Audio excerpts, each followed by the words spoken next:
Nyakora Ramogi erokamano kuom medo kete manaka Ramogi TV wadhi mbele gi miwechego manyien kama jagoro maduong' mar riwruok jotich e pacho ka kotu Francis Atwoli onyiso jonyuol mondo obed motang' kendo kik giter nyithindgi manyo tije e pinje maoko magikone to isandogie.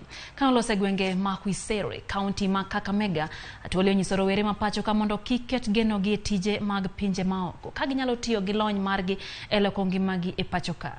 Atwoli bende oseyo kembe manyo ne jitije e pinje maoko kuom keto ich lach mbele maloyo ngima mag jogo ma itere pinjego. Okwayo jotich mondo ti kod piny owacho mar William Ruto mondo dongruok ochopie konde duto ma pacho ka. Msikize, I'm telling you.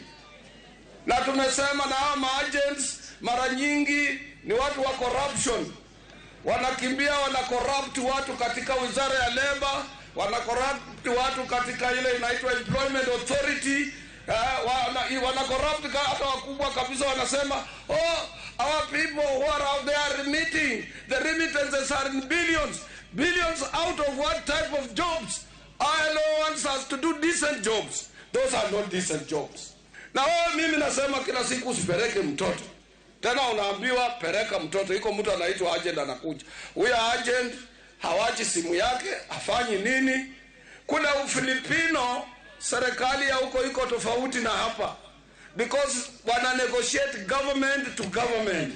Kama ni government ya Saudi Arabia, hawa serikali ya kule na hiyo serikali wanasikizana on terms. Wanapeleka mtu yao huko kuangalia hizo kazi kwanza. Mtoto akifika huko, passport yake inapeanwa kwa mtu ya serikali yao. Sisi mtoto wetu akifika huko ananyang'anywa passport, ananyang'anywa